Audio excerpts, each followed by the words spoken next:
You're listening to the Self-Made is a Myth, Make a Difference Together show with your host, Coach Tim Campsall, where we talk with successful business owners to hear the stories of their journeys in building their successful businesses. And more importantly, we recognize the folks who help them excel because we know that achieving business success is not something we can do on our own. Hello, everyone. This is Coach Tim Campsall, and I'm excited to have a fellow business owner from Indiana with us today. Check this out. My guest skipped fourth grade. In his downtime, he enjoys reading about self-improvement and business and fitness, and he's most proud of his 5 kids. It is my pleasure to welcome Ed to the show today. Hello, Ed. Good morning, Tim. Well, hey, let's start with having you introduce yourself. Tell us a little bit of your personal story, like where you were born, where you live, about your family and hobbies. Sure. So I was born in Miami, Florida. My dad was down there working, lived there till I was 2, moved back home to Indianapolis, where all of our family was. So grew up in Indianapolis. In 2003, moved up to Carmel with my wife and then 1-year-old son, and we've been there ever since. And so we now have 5 kids from ages 8 up to 21, 4 boys, 1 girl. So we've raised our family in Carmel. I like to go to my kids' sporting events and other activities. And with 5 of them, that keeps us pretty busy. 2 are in college now, so they're kind of away. So the at-home activities have shrunken a little bit, but still love to do that stuff and hang out with them. I like to work out, lift weights, and read. So were you moving here when you were 2? Do you remember being in Miami, or was that you too young to know the difference between being in a nice warm climate and then moving to Indy? Right. Yeah, no, I don't remember any of it. I mean, the memory I have was just of, pictures or stories that were told. So yeah, no, I don't remember any of it. Wonderful.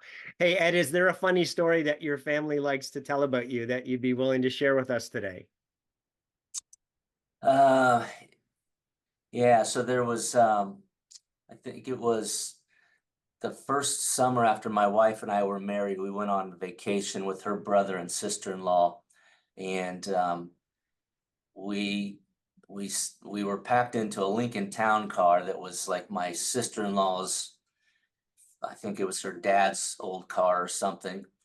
So it's this big old Lincoln Town car loaded down with a bunch of luggage, right? So you can imagine it's, it's kind of slow moving. We stopped at a Subway to get something to eat, jumped back on the interstate, and it was my turn to drive. So I was driving this huge Lincoln Town car, and there was construction on the interstate at the time. So 2 lanes interstate, but it was down to 1 lane, and then we were trying to merge into it. So it was not a real good merging situation. It was basically you spit yourself out into 1 lane. And so as I got down at the end of the ramp and started to merge, there was a semi truck just plowing down on us, and put the gas down, except this Lincoln Town car loaded down with 4 adults and all of our luggage didn't respond well, and the semi truck was filled up our rear view mirror. And then I also had a large water from Subway in my lap that, in doing all of that, spilled on my lap. And so we almost died, and I had water all in my lap. And so they haven't really let me forget that one for a number of years. So. That's awesome. Thank you for sharing. Hey, Ed, tell us, how did the business come about, and at what point did you have the confidence that you could run your own business? Well, I was in the financial services industry for 4 or 5 years, and I was in a position where I was kind of a go-between between advisors at the time, not really advisors as much as salespeople, quite frankly, and the companies with the products, right? So we would work with an advisor would come to us and say, I've got this case with this client and what product would work, et cetera. And we would have the relationships with the companies and we would help, work on those cases together. And so I just saw a lot in that time period over those 4 or 5 years of different situations where I thought, man, this could be done a lot better. This could be done more on a consultative basis, looking at the client's whole picture instead of just fitting a product into a situation and what the commission was on it, which is what seemed like I saw a lot. And so based on that, that's where the idea for Oaktree was born. And I said, well, again, I could do this, I think, on a more consultative basis, financial planning basis, planning for the client, and then plugging in different things to best help them on a fee basis instead of on a commission basis, and on a relationship and consultative basis instead of a transactional salesy type basis. So I think having that experience of how I saw it done and thinking that we could do it better, I think that gave me the confidence to be able to do it. And I think the other thing was, at the time, I didn't know what I didn't know. So, you just, enough to get started, and then you learn as you go. But yeah, that's such a truism of, there's such a big learning curve of running a business that if people knew everything that was required beforehand, they may be less likely to jump in. yeah. Right, So right. tell us more about the company, Ed. You mentioned the name, but say it again. And what do you guys do? How do you help people? So yeah, it's Oaktree Financial Advisors is the name of the company. We're an independent financial advisory firm. We specialize in working with employees of Eli Lilly, and we just help them with their financial questions. We like to say that we relieve their stress around money, we simplify complicated finances, and we free up their time. So that doesn't get to the specifics. But that's what the value, I guess, we provide for them, right? The reality is that, we're looking at retirement planning, investment analysis and planning, tax planning, estate planning, life insurance planning, education planning, right? All of these, as I mentioned earlier, kind of complete areas of their financial life to help them with those. So that's, that's the technical side of it, if you will, as far as what we do. But as far as, what they're getting is, hey, someone's helping me do all this stuff and I don't have to worry about it anymore. I've got someone that's quarterbacking it for me, and taking it off my plate, and I have a relationship with them and we're working together to get this stuff done, right? That's all they care about, right? They don't care about all the details. It's like, I don't know exactly how a car engine completely works. All I know is I get in it and go, and it gets me where I need to be, right? And that's kind of how we look at it. But that's what we do. Yeah, I love the car analogy, because there's so many different areas where, sure, if we took the time and did all the research and became an expert, like a car, right? We could fix our own car if we really invested all the time required to become, knowledgeable enough to do it, or we could just take it to the shop and have an expert do it for us. So same with our financial planning, right? Right. Some people can do it on their own, but it doesn't make sense for busy professionals, right? Hire a professional and get the expertise and the knowledge to have it done for you. Yeah.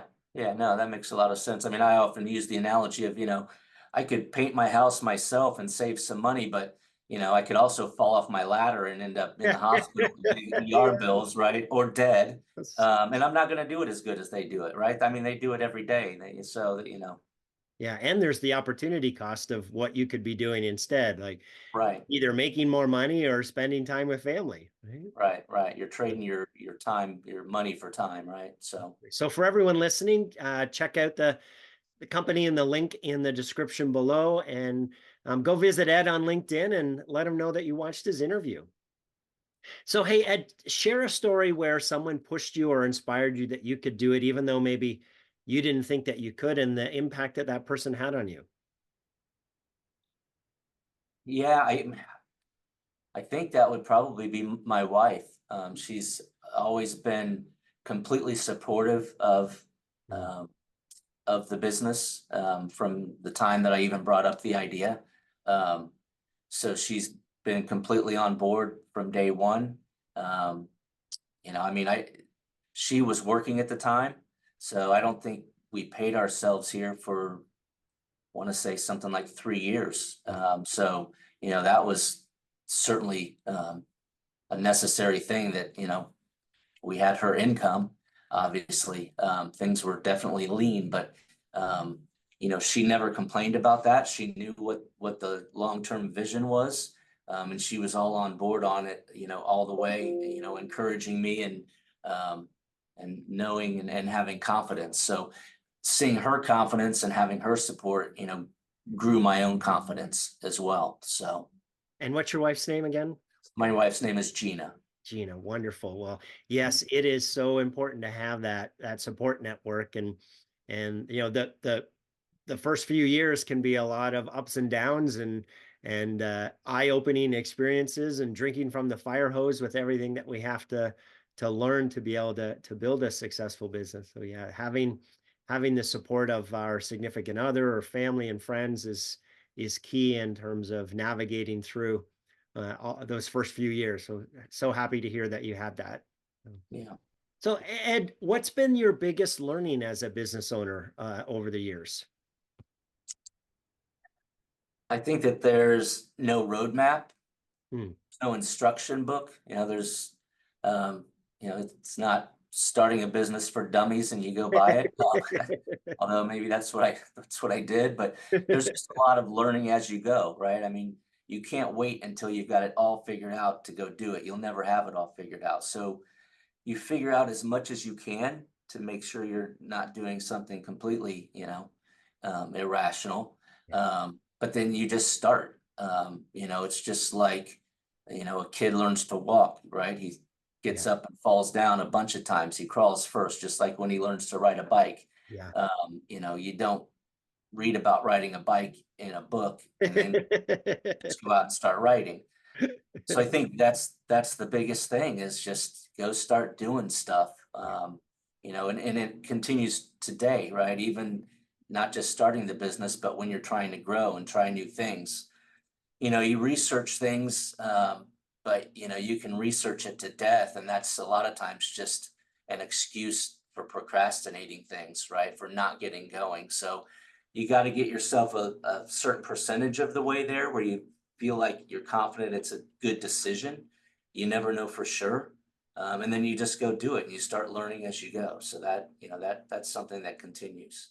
I love that analogy of riding a bike, because it's so true. Is we we have to figure it out and do some trial and error, and make some corrections, and internalize things, and here's the reality: the school system doesn't teach us how to be employees or teach us how to be business owners. It teaches us how to be employees. So for those of us who have gone out to be business owners, we're, again, the education system uh, has not prepared us for that. So we're experts at our art or our craft or our trade, right? And we know how to do the do, but don't have the knowledge and understanding of how to run the business. So that's an area that we focus on with clients, is re-educating them on how to be great business owners, to go alongside of what they already know in terms of their expertise of their art or their craft or their trade. And you're right? The journey is, two steps forward, one step back. We try some things, we make some mistakes, we learn from the mistakes, and we keep, we get better because of those learnings, and then we keep pushing forward. And Right. we know that business success doesn't happen in isolation. So tell us about one of your biggest challenges during the years, and maybe a fellow business owner or a colleague who came alongside you and helped you through that. Yeah, I would say probably one of the biggest challenges was really very early on was just getting new clients. You kind of mentioned it just a second ago with, you can have all the technical knowledge in the world, but if no one knows about you, it doesn't do any good. So I once heard another advisor say that similar analogy, or actually it was a real life case where he had a guy that was a certified financial planner that he kind of looked up to and thought was, oh, this guy's a CFP, he's big deal or whatever. And then one night he went in to get gas and went in the gas station, and that guy was working behind the counter, and he thought, man, what is this guy doing? And so it's eye-opening that, okay, here's this guy that was, had a certified financial planner designation, but evidently didn't have enough clients to have a sustainable business, so he had to have this side job. But no, so I think that was the biggest thing, was just, okay, how do we get clients, right? How do we get people to know about us? I became aware of a firm, another planning firm that was specializing in working with utility company employees at the time.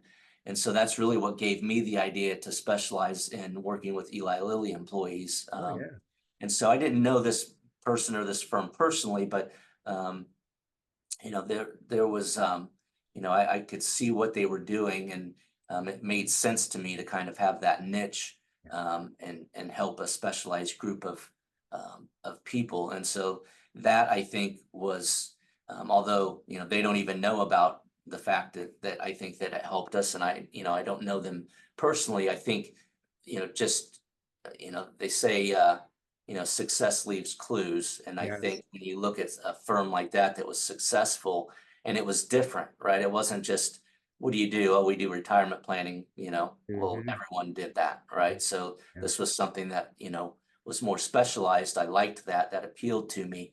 And it's worked for us. So that's fantastic. Yeah. Having a clear niche or target market or clarification on what makes you different from your competitors is huge in terms of differentiating ourselves. And so for everyone listening, if you don't have that clarity, spend some time and really understand who it is that you are targeting and what makes you unique and different from your competitors, so that you can articulate it as well as Ed did at the beginning of our interview today. And then the other thing that for folks listening that you want to think about is, what are your lead generation strategies? So if you've identified your target, how are you going to reach out to them and communicate to them and let them know who you are? So we recommend, having 10 different strategies. We call it the 10 by 10. So the idea is 10 strategies. Each one represents 10% of your lead expectations. That way, Ed, you'll appreciate this, just like investing, right? We want to diversify our funds, right? We want to make sure we're diversifying our marketing too, because something that works really well this month, for some reason, won't work next month. And then in 2 months from now, it starts working again. So, yeah. So that's awesome that you had that insight early on. And I did note when you were sharing earlier that you've got your elevator pitch pretty, down pretty focused in terms of who your target is and how you help them. And I really like that you focused on the benefits that you provide for them, as opposed to the technical doing that you do for them. Yeah. Hey, Ed, if I'm going to put you on the spot here and ask you to pick 3 people in your business owner journey that you're most grateful for them being there to help with your business's growth. So who are those 3 people and how they help you? Sure. Well, I'd have to say, again, my wife, Gina, number one. She was there from the time it was just a thought in my head. I can remember sitting on my back porch at our first house, kind of mapping out a business plan and a kind of a 5-year and 10-year plan for our family based on that. And she was, like I said, she was there through all of that, very supportive every step of the way. And I couldn't have done it without that support from her. Number 2 would be my business partner, Chris Baker. When I had the idea, I was actually working with him at the time, and I had worked with him previously at another firm. But I picked someone that, number 1, I trusted, and number 2, that was smarter than me. So, that's been a great partnership over the years. He's been great to work with and work alongside, and So that's been crucial as well. And then I'd say number three is a combination of Abby and Jennifer at our office. So they are our client service associates, two of them that have been here for a number of years. And we couldn't do it without them. They do stuff that, in the very beginning of the business, as any business owner knows, you kind of do it all, right? You're the jack of all trades, but as it grows, you can't do that anymore. And you shouldn't, right? I mean, that's not why you got into it, and so they do things that I would have no way to do right now. I don't know how to do that stuff anymore. And so they keep everything running.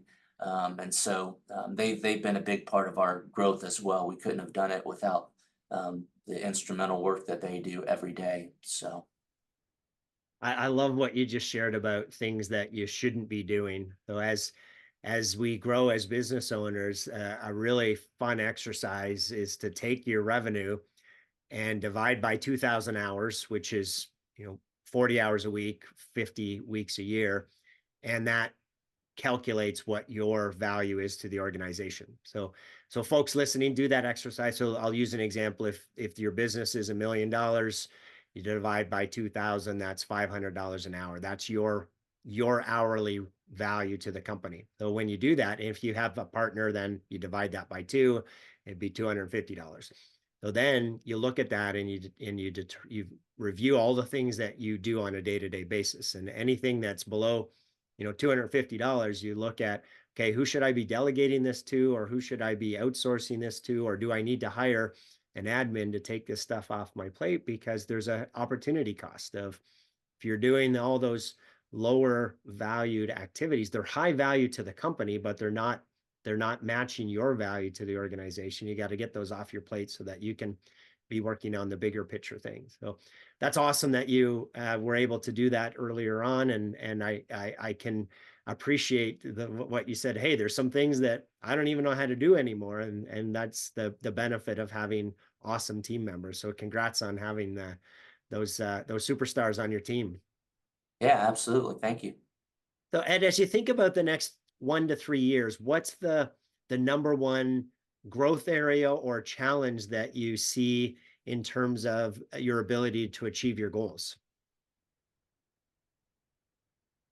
Yeah, so that would be hiring more financial advisors. Kind of piggybacking on what you were just talking about as far as what you're doing and how much of it you can do, right? So I mean, for growth in anything, there's only so many hours that a person can work and can do those things. So you've got to have the capacity to help more people, and so that's our biggest thing, is just kind of gearing up, hiring more advisors to handle that volume of new clients coming in, right? So I think that's no question what the next few years are going to be for us, is just ramping up the hiring for financial advisors. Yeah. I love that you're forward thinking there of, not just assuming that you're going to, you and your partner are going to take on more and work longer hours, but having that proactive approach of, yeah, if we want to scale and grow, we need to bring in more people, because the reality is that the number one reason that businesses go out of business is because of burnout. So love the proactiveness, right? Finding those people, getting them on board, making sure that you're not, just continuing to put more and more on your plate. So great forward thinking. Last question here.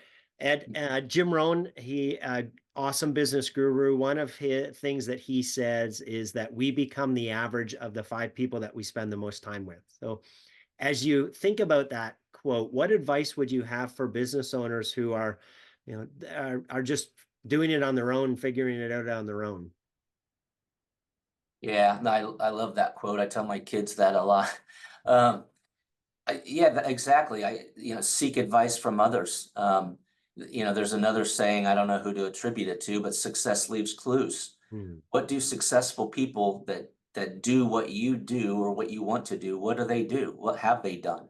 Right? Like, just kind of like how I saw someone that was working with utility employees, and I said, I want to do something like that. Um, you know, find someone that's more successful than you, um, doing things that you want to be doing, but you're not yet, and figure out how they got to where they're at and what they did to get there. Mm. And also, I think you have to remember that you mentioned earlier, school prepares us to be an employee, right? We kind of have this, I feel like there's like this track or these expectations, right? You go to school, you go to college, you get out, you get a good job, you buy a house, you have kids, you have a career, and you ride off into the sunset retired. But I think I know if you're an entrepreneur, if you have a business, you're going to have to do some things in starting and growing that business that other people are unwilling to do. And you do those things now, you're going to be able to do later what other people can't do. Right. And so it's just a matter of, some sacrifices and things as an entrepreneur. But, I think it all goes back to finding people that are more successful than you and learning everything that you can from them. I love it. I've heard people say, yeah, but Tim, I don't have the time to find those 5 people and spend time with those 5 people. So what advice, what would you say to those folks when they give that excuse? Sounds like they don't want it bad enough. I mean, Yeah. if it's something you really want, you're going to find a way to find those 5 people. I'm an introvert, right? And I heard a quote the other day that said, and I'm getting it wrong, I don't know exactly what it was, but it was something to the effect of, the person said, I'm an introvert, but I decided not to be an introvert so I could make a lot of money and be successful. Like, you can't just say, well, I'm too shy to go meet 5 people who are successful. Well, if you want to get it done, right? I mean, you've got to do some things that other people are unwilling to do. Yeah. Yeah. Well, it goes back to the story you shared earlier of the financial advisor at the gas station, right? Business development is the key to every successful business. If we're not willing to figure that out and get out and shake hands and kiss babies and meet people, then we're going to be really good technically, but have no business to be able to use those services for. And here's the thing, folks that are listening. Having those 5 people doesn't always have to be a personal face-to-face conversation. Ed mentioned earlier, he's an avid reader, right? You can read books of that those 5 people have written, right? Or autobiographies about those 5 people. You can watch videos, you can go to conferences, right? There are a ton of ways to get the concept of those 5 people without actually having 5 physical people that you're interacting with. So never use it as an excuse. I love what Ed said. You gotta want it bad enough to be able to do the do and figure out how to make your business successful. Ed, it sounds like you've been blessed with some incredible people in your business journey. If they were all here on the show, what would you want to say to them? Oh, just a huge thank you. Thanks for the support. Thanks for being there along the way and making it possible. Fantastic. Well, hey, I appreciate you being on the show today. It was a pleasure speaking with you. Likewise, thank you for having me. Thanks for listening to the Self-Made is a Myth show. Please help spread this movement by liking and subscribing to our show and following us on Facebook and LinkedIn. To join our movement, go to bemadtogether.com. Okay, folks, that's a wrap. Please pay it forward and be sure to tune in next time to the Self-Made is a Myth podcast.